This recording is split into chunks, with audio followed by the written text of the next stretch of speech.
Good morning, Tweener heads. Day 4 is here. I'm very excited because most of the main draw is about to kick off. We have a lot of stuff coming up.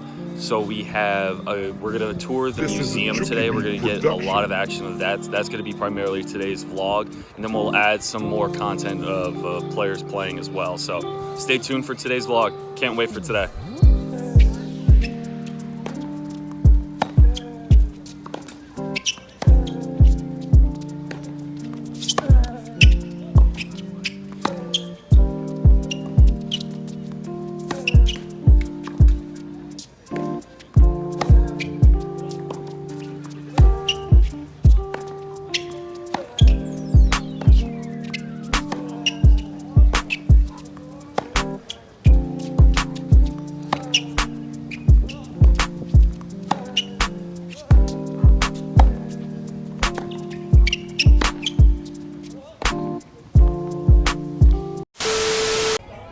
So I'm sitting here with Nicholas Monroes, father and coach, Ben, thank you.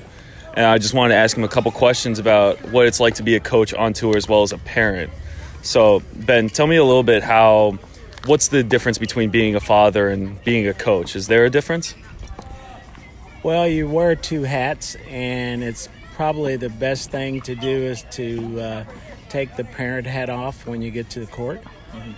Typically, when you're on the court, it's coach and student, and then you go to work and work on skills, placement, strategies, that type of stuff.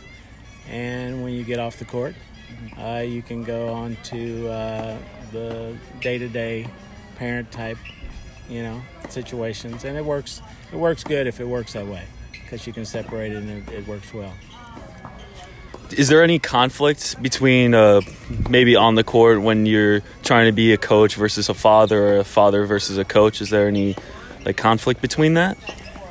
No, I think the longer you have the relationship of coach and student, it's on the court training, whether it's lessons, whether it's 4 guys on the court doing doubles drills or something like that. As a coach, you're really focused on the moment. You're focused on skills and performance-based type things. And if you keep it that way, I think eventually the player realizes, we're working on serves, we're working on placement, and it's not a personal issue. Because it's never personal. It's about executing a game plan, what they would like to do, because most players would like to be successful. Yeah. So if you look at other sports, they have to identify how to do that, whether it's technique, strategy, and that type of thing. What's the one thing you have to constantly remind Nicholas as a coach or as a father? As a player on tour, it gets to be keeping your skill level up, but at this level, the opponent and their weaknesses is important. So if you can scout that player, nowadays they can go to YouTube, they can go to that type of thing, and that's what a team does or a coach does for you. He gives you some information before the match, and so that's what players do now that are real attentive to winning, is they go to YouTube, they sit in the hotel room, or they get to occasionally watch their opponents play. But like today, the next opponent, if we were fortunate enough to win, is also playing at the same time.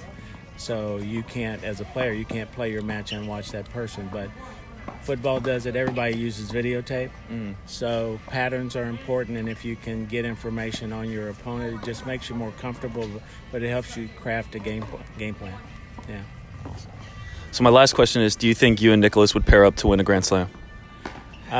He would probably need a little taller, bigger server than me, and that would be interesting if that could ever happen. But we'd have to work on the game plan. So sure. We'd have to have some specific plays to call for our team. But it would be interesting to happen. Yeah. Well, thank you so much, Ben. I really appreciate it. Appreciate you asking. Thank you, Ben. That interview was really cool. We later talked about without the recording, we actually got to talk about a lot more stuff, and it was really cool to kind of see that insight between the father-son coach-player relationship. I mean, I'm very thankful that he was able to sit down with me and talk to me about what he does. Thank you.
all the major tournaments in the 50s, and then look what they traveled with. This is the original tennis bag, but the tennis trunk still holds more than most of the bags in today's game, but this thing's huge. America! Heck yeah!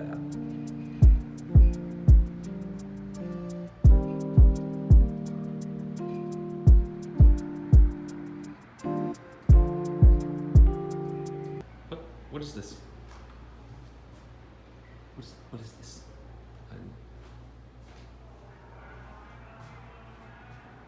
I'm now terrified. I don't know what to do. What do? Is there a button? Do I have to stand somewhere? I don't. What's going on? Oh. Ladies and gentlemen, Roger. Oh my God.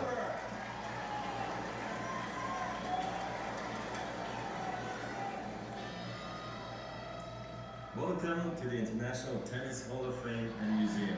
Full extension to get maximum power. The Roger Federer experience is pretty cool. It kind of freaked me out a little bit, but gotta leave the rest up to you guys. If you guys want to come see it, come to the Tennis Hall of Fame and see it. I don't want to spoil the whole thing, but it's really cool. Look at all this stuff. Look at this Wimbledon stuff. Muguruza, Federer, even the trophies. Look at this. Look at this stuff. This stuff is amazing. Last but not least, the evolution of the tennis ball. Holy.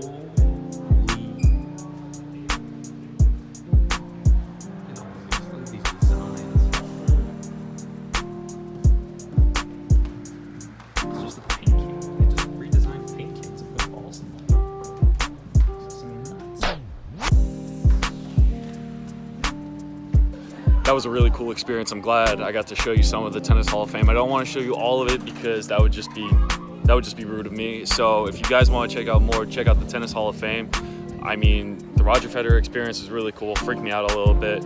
All the history is just so enriching, and you really feel the vibe of culture and just knowledge that you learn about who's been playing, what everyone's been going through as a player. I mean, probably one of the coolest experiences that you can have as a tennis fan. So This is a Juki production. I don't know what's going on up there, but it was really cool. You guys should definitely check it out. Now let's get back to some tennis.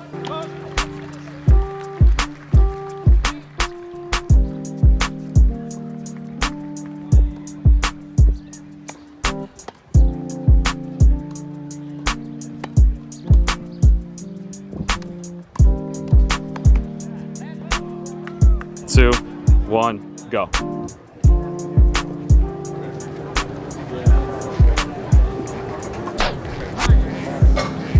It's not bad so far. Wow. Professionally done. Get into a rhythm. Yeah. And done.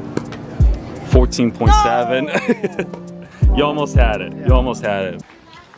So yesterday I hit my top speed of 93 miles an hour for a first serve. I did not necessarily like it.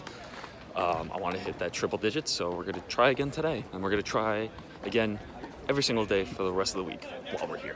So here's day 2 of me trying to serve. Nice. Yeah, I already beat yesterday's speed. I already beat yesterday there. Yeah.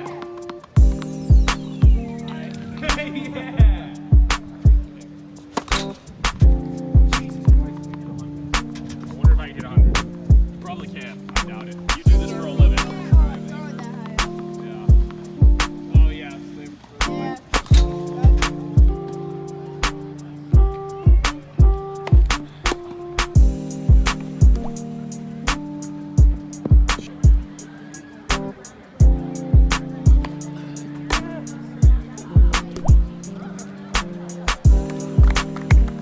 So wrapping up day 4, we had a lot to look at today. The museum, the players, even the interview for the tennis coach for Nicholas Monroe.